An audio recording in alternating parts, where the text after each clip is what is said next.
नमस्कार दोस्तों, स्वागत है आपका हमारे YouTube channel chemistry by DJ sir में। तो दोस्तों हम लोग जो है वो मोल का डिस्कशन कर रहे थे और पिछली क्लास में मैंने आपको कुछ क्वेश्चंस करवाए थे और आज की क्लास भी हमारी क्वेश्चंस के ऊपर बेस्ड होगी ताकि आपका जो टॉपिक है वो बहुत ज्यादा स्ट्रॉन्ग हो जाए। चलिए, तो आपकी स्क्रीन पे क्वेश्चन दिया हुआ है, क्वेश्चन को समझिए। क्वेश्चन क्या है कि निम्न का भार ज्ञात कीजिए। आपके पास में ये चार जो है वो क्वेश्चन दे रखे हैं, मतलब एक क्वेश्चन में चार क्वेश्चन दे रखे हैं और क्वेश्चन बोल रहा है निम्न का भार ज्ञात कीजिए। आपको वेट ज्ञात करना है इन चारों का। ध्यान से समझिएगा क्वेश्चन, सुनिए ध्यान से। सबसे पहले अपन कर रहे हैं सॉल्यूशन फर्स्ट। क्या बोल रहा है कि नाइट्रोजन का एक परमाणु है। सुनना ध्यान से मेरी बात, नाइट्रोजन का एक परमाणु है। तो पहली लाइन तो ये है कि जो सैंपल है, सैंपल वो किस रूप में उपस्थित है? सैंपल परमाणु रूप में उपस्थित है। सैंपल परमाणु रूप में उपस्थित है। ये कैसे पता चला? क्योंकि उसने बोला है नाइट्रोजन का एक परमाणु है। आपके पास में नाइट्रोजन का एक ही परमाणु है, तो सैंपल परमाणु रूप में उपस्थित है। अब सैंपल अगर परमाणु रूप में उपस्थित है तो इसका क्या मतलब है? इसका ये मतलब है कि नाइट्रोजन दो रूपों में पाया जाता है। नाइट्रोजन N के रूप में भी पाया जाता है और N2 के रूप में भी पाया जाता है। यदि नाइट्रोजन परमाणु रूप में है तो N होगा, यदि नाइट्रोजन अणु रूप में है तो N2 होगा। हमारा जो सैंपल है वो परमाणु रूप में उपस्थित है, तो जो नाइट्रोजन लिखा हुआ है, जो नाइट्रोजन लिखा हुआ है वो किस रूप में होगा? N की फॉर्म में होगा। ये बात तो क्लियर हो गई हमारी। अब आगे बोल रहा है नाइट्रोजन का एक परमाणु है, तो हमने है ना परमाणुओं की संख्या ज्ञात करने का सूत्र लिखा था कि परमाणुओं की संख्या ज्ञात करने का सूत्र होता है N इंटू Na इंटू क्या होता है? परमाणुकता। N इंटू Na इंटू परमाणुकता, ये परमाणुओं की संख्या ज्ञात करने का सूत्र होता है। अब आपको क्वेश्चन में बोला है नाइट्रोजन का एक परमाणु है, इसका मतलब परमाणुओं की संख्या दे रखी है एक, तो यहाँ नाइट्रोजन की परमाणु की संख्या एक दे रखी है, बराबर N N। ये N N का मतलब क्या है? N का मतलब होता है मोल। किसका मोल? नाइट्रोजन का मोल। Na का मान आप जानते हैं 6.02 इंटू 10⁻23 इंटू परमाणुकता। परमाणुकता का मतलब होता है कि कितने परमाणु उपस्थित है। तो मुझे एक बात बताइए, N में कितने परमाणु है? एक, तो परमाणुकता हो गई एक। यहां से नाइट्रोजन के जो मोल आ गए वो कितने आ जाएंगे? 1/6.02 इंटू 10⁻23। अब हमसे पूछा क्या जा रहा है? हमसे पूछा जा रहा है भार। भार पूछा जा रहा है, तो मोल को मैं तोड़ देता हूं दो भाग में, ग्राम में मात्रा बटा मोलर द्रव्यमान इज इक्वल टू 1/6.02 गुणा 10 की घात कितना आएगा? 23। इसको यहाँ पे सॉल्व करेंगे तो WN बराबर कितना आ जाएगा? 14 डिवाइडेड बाय 6.02 इंटू 10⁻ कितना बचेगा? 23। जब आप इसको सॉल्व करेंगे तो जो भार आए तो 14 डिवाइडेड बाय 6.02 इंटू 10 की घात 23 को भाग लगाएंगे तो ये लगभग आएगा हमारे पास कितना? 2.14 बाय 6.02 कितना आएगा? लगभग 2.32 इंटू 2.32 इंटू 10⁻³ ग्राम आ जाएगा। बात समझ में आ रही है? तो नाइट्रोजन का एक परमाणु अगर दे रखा है तो उसमें इतना भार होगा उपस्थित। ठीक है, इसी के बाद अपन देख रहे हैं solution number second. Solution second क्या बोल रहा है? देखिए, ऑक्सीजन का एक अणु दिया हुआ है। अब क्या है कि जो सैंपल है हमारा, सैंपल जो हमारा सैंपल है वो किस रूप में उपस्थित है? अणु रूप में उपस्थित है। अणु रूप में उपस्थित है। अच्छा, सैंपल अगर हमारा अणु रूप में उपस्थित है तो इसका मतलब ये है कि ऑक्सीजन के दो रूप होते हैं, एक होता है O, एक होता है O2। तो यहाँ जो ऑक्सीजन उपस्थित होगी, यहाँ पर जो ऑक्सीजन उपस्थित होगी वो किस रूप में उपस्थित होगी? O2 के रूप में उपस्थित होगी। बात समझ में आ रही है? अब देखिए, ऑक्सीजन का एक अणु दिया हुआ है, तो अणुओं की संख्या निकालने का सूत्र क्या होता है? अणुओं की संख्या निकालने का सूत्र होता है N इंटू Na। बात समझ में आ रही है? अणुओं की संख्या की अगर मैं बात करूं तो कितने अणु दे रखे हैं? एक अणु दे रखा है, तो अणु की संख्या हो गई एक, बराबर मोल किसके आएंगे? O2 के, इंटू कितना आ जाएगा? Na। यहां से O2 के जो मोल आएंगे वो कितने आ जाएंगे? 1/Na। बात समझ में आ रही है? अब मोल को मैं दो पार्ट में तोड़ देता हूं। किसमें टूटेगा? Given mass of O2 upon molar mass, है ना, ग्राम में मात्रा बटा मोलर द्रव्यमान, बराबर आ जाएगा 1/Na। यहां से ग्राम में मात्रा जो आ गई O2 की वो कितनी आ जाएगी? MO2 कितना होता है? 32 बटा नीचे बचेगा 6.02 इंटू 10 की घात कितना बचेगा? 23। 6 से 32 लगभग 5 के आसपास कैंसिल हो जाएगा लगभग, तो लगभग सॉल्व करने पर कितना आएगा? 5 गुणा 10 की घात -23 ग्राम आ जाएगा। कितना आ गया 5 गुना 10⁻³ ग्राम। तो इस प्रकार से हम बार निकालते हैं। अगला दे रखा है नाइट्रोजन का 1 ग्राम परमाणु। याद करिए मैंने आपको क्या बताया था कि जब भी कभी 1 ग्राम परमाणु नाइट्रोजन दे रखा है, तो मैंने आपको एक बात बताई थी कि जब भी कभी क्वेश्चन में ग्राम परमाणु या ग्राम अणु जैसे शब्द आ जाए तो ग्राम परमाणु और ग्राम अणु का मतलब मोल ही होता है। तो बेसिकली 1 ग्राम परमाणु का मतलब यह है कि 1 मोल हमें क्या दे रखा है, नाइट्रोजन दे रखा है। बात समझ में आ रही है? नाइट्रोजन के कितने मोल दे रखे हैं? 1 मोल दे रखे हैं। अब नाइट्रोजन N के रूप में होगी कि N2 के रूप में होगी? तो सैंपल किस रूप में दिया हुआ है? परमाणु रूप में। तो नाइट्रोजन किस रूप में होगी? N के रूप में होगी। बात समझ में आ रही है? अब 1 मोल नाइट्रोजन दिया हुआ है, तो इसका मतलब ये है कि नाइट्रोजन का जो मोल है वो कितना हो जाएगा? 1 मोल। मोल को फिर तोड़ देता हूं मैं, ग्राम में मात्रा बटा मोलर द्रव्यमान बराबर कितना आ जाएगा? 1। तो यहाँ से ग्राम में मात्रा कितनी आ जाएगी? 1 × 14 आ जाएगा। तो ग्राम में मात्रा जो आ गई वो कितना ग्राम आ जाएगी? 14 ग्राम आ जाएगी। बात समझ में आ रही है? तो इस प्रकार से ये सॉल्यूशन 3 हो जाएगा। सॉल्यूशन 4 की अगर मैं बात करूं, अगला जो दे रखा है वो देखिए क्या दे रखा है, ऑक्सीजन का 1 ग्राम अणु दे रखा है। अब की बार 1 ग्राम अणु दे रखा है, 1 ग्राम अणु क्या दे रखा है? ऑक्सीजन। तो हमने क्या बताया था कि ग्राम अणु आ जाए या ग्राम परमाणु आ जाए इसका मतलब मोल होता है। तो बेसिकली आपको क्या दे रखा है? 1 मोल ऑक्सीजन दे रखा है। क्या दे रखा है? 1 मोल ऑक्सीजन।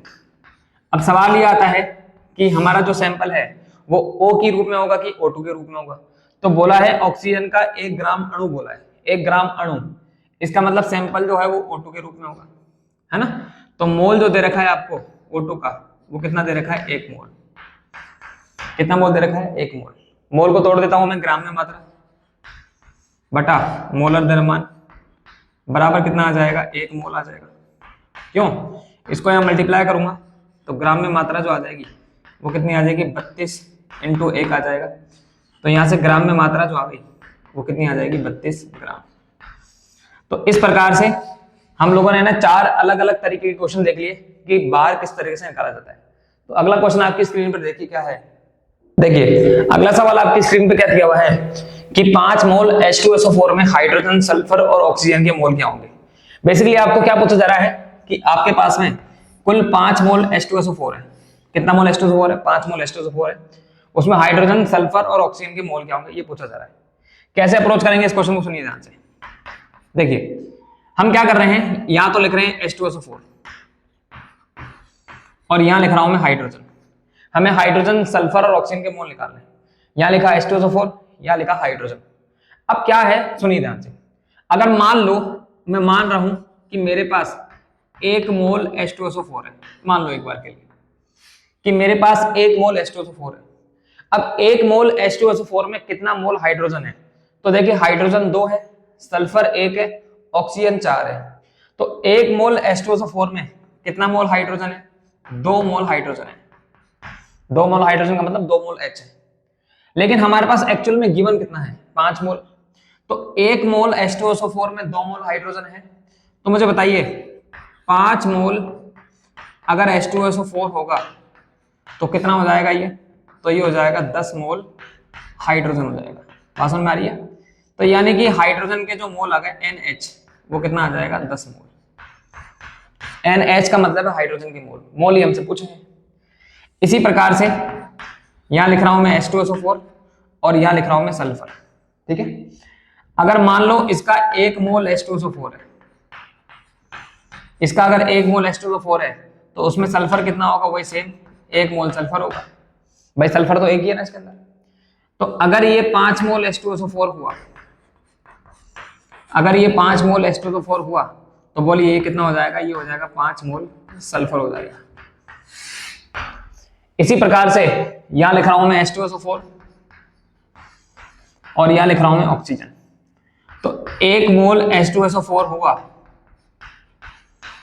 तो उसमें कितना मोल ऑक्सीजन होगा बताइए?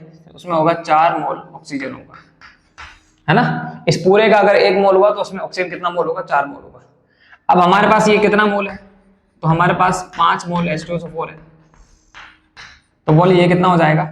ये हो जाएगा 20 मोल ऑक्सीजन हो जाएगा। तो 5 मोल H2SO4 में 20 मोल ऑक्सीजन हो जाएगा। बात समझ में आ रही है? चलिए अगला क्वेश्चन आपकी स्क्रीन पे क्या दिया हुआ है देखिए। अगला क्वेश्चन दे रखा है 4 फ्लास्क, प्रत्येक का आयतन 1 लीटर है। सुनिए ध्यान से, हमारे पास 4 फ्लास्क है। ये फ्लास्क नंबर 1 है, ये फ्लास्क नंबर 2 है, ये फ्लास्क नंबर 3 है और ये फ्लास्क नंबर 4 है। हमारे पास 4 फ्लास्क है। कहा जा रहा है कि प्रत्येक का आयतन 1 लीटर है। इसका भी आयतन 1 लीटर, इसका भी 1 लीटर और इसका भी 1 लीटर। और इसके अंदर हाइड्रोजन गैस भरी हुई है, इसके अंदर हीलियम गैस भरी हुई है, इसके अंदर O2 गैस भरी हुई है और इसके अंदर O3 गैस भरी हुई है। ठीक है। अब आपसे पूछ रहा है कि एसटीपी पर परमाणुओं की संख्या का अनुपात क्या होगा। परमाणुओं की संख्या पूछी जा रही है हमसे। तो अब हम एक बात जानते हैं, सुनिए कि परमाणुओं की संख्या निकालने का सूत्र क्या होता है, हम ये जानते हैं एक बार। तो परमाणु की संख्या का सूत्र होता है N इंटू Na इंटू परमाणुकता। बात समझ में आ रही है? N इंटू Na इंटू परमाणुकता, ये तो सूत्र होता है परमाणु की संख्या का। अब है ना, इसमें आप गौर करिए, तो इसमें हमें पहले मोल निकालना पड़ेगा और मोल निकालने के लिए उसने हिंट दे रखा है। कौन सी कंडीशन दे रखी है? एसटीपी। तो कल मैंने आपको एक बात बताई थी कि एसटीपी पर मोल निकालने का फॉर्मूला क्या होता है।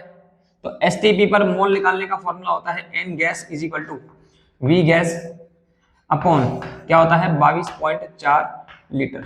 बात समझ में आ रही है? तो हम क्या करेंगे, सबसे पहले इन चारों के मोल निकाल लेते हैं। तो पहले मैं मोल निकाल रहा हूं हाइड्रोजन के।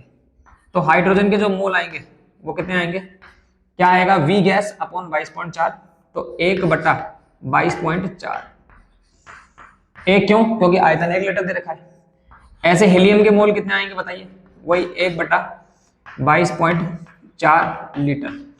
ऐसे ही ऑक्सीजन के मोल कितने आएंगे, सेम 1/22.4 लीटर। और ऐसे ही ओजोन के मोल कितने आएंगे, वही 1/22.4 लीटर। बात समझ में आ रही? अब हमसे पूछ क्या रहा है, हमसे पूछ रहा है परमाणुओं की संख्या का अनुपात क्या होगा। तो परमाणु की संख्या का सूत्र क्या होता है, N इंटू Na इंटू परमाणुकता। मोल आपने सभी के निकाल लिए। तो देखिए पहले का मोल कितना आया, 1/22.4 multiply by Na multiply by परमाणुकता। कितनी है परमाणुकता इसकी, हाइड्रोजन की 2। हाइड्रोजन के एक अणु में 2 परमाणु है, तो परमाणुकता हो जाएगी 2। फिर अनुपात, ठीक है। इसके बाद हीलियम की बात करें तो मोल हो गया 1/22.4 multiply by Na multiply by परमाणुकता है इसकी 1। फिर अनुपात 1/22.4 इंटू Na इंटू O2 की परमाणुकता 2। फिर अनुपात 1/22.4 इंटू Na इंटू कितना आएगा 3। अनुपात में Na/22.4 Na/22.4 Na/22.4 Na/22.4 cancel. ठीक है, तो बचा कितना, परमाणु की संख्या का अनुपात 2:1:2:3। तो ये आ गया परमाणु की संख्या का अनुपात। बात समझ में आ रही है? तो कुछ नहीं किया मैंने, परमाणु की संख्या निकालने के लिए पहले चारों के मोल निकाल लिए। फिर फॉर्मूला आप जानते ही हैं, N इंटू Na इंटू परमाणुकता। बस परमाणुकता से मल्टीप्लाई कर दिया मैंने और इसका अनुपात दे दिया। बात समझ में आ रही है? चलिए देखिए अगला सवाल आपकी स्क्रीन पे क्या दे रखा है कि 2 तत्व हैं X और Y। सुनते चलिए आपस में, देखिए क्या होता है। ये बोल रहा है कि 2 तत्व हैं, एक है X और एक है Y। ये 2 तत्व हैं। 2 तत्व X तथा Y आपस में मिलकर 2 यौगिक का निर्माण करते हैं। कौन कौन से यौगिक बना रहे हैं? पहला यौगिक बन रहा है XY2 और दूसरा यौगिक बन रहा है X3Y2। ये बोला है क्वेश्चन ने, 2 यौगिक बनाते हैं XY2 और X3Y2। आगे बोला है 0.10 मोल XY2 का भार 10 ग्राम है। इसका मतलब आपको XY2 का जो भार दे रखा है वो कितना दे रखा है, 10 ग्राम। क्यों? और XY2 का जो मोल दे रखा है वो कितना दे रखा है, 0.10 मोल। इसी प्रकार से X3Y2 का जो भार है वो हमारे को कितना दे रखा है, भार 9 ग्राम। और X3Y2 के जो मोल है वो हमारे को कितने दे रखे हैं, 0.05 मोल दे रखे हैं। इतनी इंफॉर्मेशन क्वेश्चन में गिवन है। आगे बोल रहा है कि X और Y का परमाणु द्रव्यमान ज्ञात कीजिए। अब देखिए क्या होता है, X और Y का परमाणु द्रव्यमान ज्ञात करना है। तो मैं मानता हूं कि Y का परमाणु द्रव्यमान My है, ये मैंने मान लिया, और X का परमाणु द्रव्यमान Mx है। क्या माना मैंने कि X का परमाणु द्रव्यमान कितना है, Mx है ना, Mx है। और y का परमाणु द्रव्यमान जो है वो कितना है my, ये मैंने मान लिया। अब हमें क्या दे रखा है, देखिए मोल दे रखा है और ग्राम में मात्रा दे रखी है। तो पहले मैं xy2 को सॉल्व कर रहा हूं। देखिए मोल बराबर क्या होता है, मोल xy2 के मोल बराबर ग्राम में मात्रा बटा मोलर द्रव्यमान। ठीक है, मोल बराबर ग्राम में मात्रा बटा मोलर द्रव्यमान। जिसका मोल दे रखा है उसको मेंशन कर दिया, जिसकी मात्रा दे रखी है और जिसका मोलर द्रव्यमान दे रखा है। अब मोल आपको कितना दे रखा है, देखिए मोल दे रखा है 0.10 बराबर ग्राम में मात्रा कितनी दे रखी है 10 बटा यहां आ जाएगा mxy2। तो यहां से mxy2 जो आ गया वो कितना आ जाएगा 10 बटा 0.1। तो यहां से सॉल्व करेंगे तो xy2 का जो मोलर द्रव्यमान आ गया वो कितना आ गया 100। कितना आ गया 100। अब हमने क्या किया था सुनिए, हमने बोला था x का परमाणु द्रव्यमान है mx और y का परमाणु द्रव्यमान है my। तो अब यहाँ पे xy2 लिखा हुआ है तो मैं इसको लिख सकता हूं ऐसे, x का परमाणु द्रव्यमान प्लस 2my बराबर 100। इसको बोल देते हैं इक्वेशन नंबर फर्स्ट। ये क्या किया मैंने, इसमें एक x है और दो y है, तो एक x का परमाणु द्रव्यमान mx और 2y का परमाणु द्रव्यमान कितना हो जाएगा 2my बराबर आ गया 100। अब हम सॉल्व कर रहे हैं x3y2 को। तो मोल ऑफ x3y2 बराबर W ऑफ x3y2 बटा मोलर मास ऑफ x3y2। ठीक है, मोल कितना दे रखा है, देखिए मोल दे रखा है 0.05 बराबर W दे रखा है हमारे को कितना 9 ग्राम बटा मोलर मास ऑफ x3y2। यहां से मोलर मास ऑफ x3y2 जो आएगा वो कितना आ जाएगा, देखिए ये नीचे चला गया तो ये आ जाएगा 9 बटा 0.05। इसको सॉल्व करेंगे तो x3y2 का मोलर मास जो आ गया वो कितना आ जाएगा 180। फिर से एक x का परमाणु द्रव्यमान mx है तो 3 का कितना हो जाएगा 3mx और 2y का कितना हो जाएगा 2my बराबर आ जाएगा 180। This is equation number second. अब फर्स्ट और सेकंड को अपन क्या कर देते हैं, सॉल्व कर लेते हैं। तो मैं लिख रहा हूं यहाँ पे mx प्लस यहां लिख रहा हूं मैं 2my बराबर मैंने लिखा है 100। इसको सॉल्व करेंगे तो माइनस माइनस माइनस ये कैंसिल हो गया। 3mx में से mx जाएगा तो कितना बचेगा 2mx बराबर, अब 180 में से 100 जाएगा तो कितना बचेगा 80, यानी mx का मान निकल के कितना आ गया 40। तो x का परमाणु द्रव्यमान कितना आ गया 40। बात समझ में आ रही है। अब आप क्या करेंगे, इस x की वैल्यू को उठा के चाहे फर्स्ट में रख दीजिए चाहे सेकंड में रख दीजिए। अगर इस x की वैल्यू को मैं फर्स्ट में रखूंगा तो कितना आएगा 40 प्लस 2my बराबर कितना आ जाएगा 100। 40 उधर चला जाएगा तो 60 बचेगा, तो my का जो मान आ जाएगा वो कितना आ जाएगा 30। तो x का परमाणु द्रव्यमान कितना आ गया 40 और y का परमाणु द्रव्यमान कितना आ गया 30। तो इस प्रकार से ये क्वेश्चन जो है बहुत अच्छा क्वेश्चन बनाया था उन्होंने। चलिए देखिए अगला सवाल आपकी स्क्रीन पे क्या दे रखा है कि ऑक्सीजन O2 तथा नाइट्रोजन N2 के एक मिश्रण का द्रव्यमान अनुपात 1:4 है। बढ़िया क्वेश्चन है, सुनिए ध्यान से। तो इनकी अणुओं की संख्या के अनुपात ज्ञात कीजिए। तो हमें द्रव्यमान का अनुपात दे रखा है और अणुओं की संख्या का अनुपात पूछा जा रहा है। तो पहले ये देख लेते हैं हमें गिवन क्या है। हमें गिवन क्या है, ऑक्सीजन का द्रव्यमान और नाइट्रोजन के द्रव्यमान का अनुपात दे रखा है 1:4। बात समझ में आ रही है। अब हम एक बात जानते हैं कि मोल बराबर होता है ग्राम में मात्रा बटा मोलर द्रव्यमान। ठीक है, तो मैं इसको ऐसे लिख सकता हूं NO2 बटा NN2 बराबर, मैं पहले ऑक्सीजन के मोल निकालूंगा फिर मैं नाइट्रोजन के मोल निकालूंगा और उनका अनुपात ले लेता हूं। तो ऑक्सीजन के मोल बटा नाइट्रोजन के मोल क्या लिखेंगे, WO2 अपॉन नीचे आ जाएगा MO2, ऑक्सीजन की ग्राम में मात्रा बटा ऑक्सीजन का मोलर द्रव्यमान, फिर मल्टीप्लाई बाय नाइट्रोजन की ग्राम में मात्रा बटा नाइट्रोजन का मोलर द्रव्यमान। बात समझ में आ रही है। अब ऑक्सीजन की ग्राम में मात्रा और नाइट्रोजन की ग्राम में मात्रा, इसका अनुपात कितना दे रखा है हमें 1:4। तो ऑक्सीजन की ग्राम में मात्रा और नाइट्रोजन की ग्राम में मात्रा का अनुपात दे रखा है 1:4 मल्टीप्लाई बाय नाइट्रोजन का मोलर द्रव्यमान कितना होता है 28 और ऑक्सीजन का मोलर द्रव्यमान कितना होता है 32। ये 4 और 28 कैंसिल होके कितना आ गया 7/32 आ गया। ये तो क्या आ गया हमारे पास मोल का अनुपात। हमसे पूछा क्या जा रहा है अणुओं की संख्या का अनुपात, तो क्या आएगा अणुओं की संख्या का अनुपात O2 का बटा अणुओं की संख्या का अनुपात N2 का। क्या फॉर्मूला होता है अणुओं की संख्या का, n इंटू Na। तो n किसका, ऑक्सीजन का, मल्टीप्लाई बाय Na बटा n किसका, नाइट्रोजन का, मल्टीप्लाई बाय कितना आएगा, Na। Na से Na कैंसिल हो गया, तो अणुओं की संख्या का अनुपात कितना हो जाएगा, NO2 अपॉन NN2। और NO2 अपॉन NN2 हम पहले से निकाल चुके, कितना, 7/32। तो यही अणुओं की संख्या का अनुपात होगा। ठीक है, 7/32 होगा वो अणुओं की संख्या का अनुपात होगा। बात समझ में आ रही है? तो इस प्रकार से हमने क्वेश्चंस कवर करे। आई होप कि आपको जो क्वेश्चंस है वो अच्छे लगे होंगे। कल की क्लास में अपन फिर मिलेंगे, तब तक के अपना ध्यान रखिए। धन्यवाद, थैंक यू सो मच।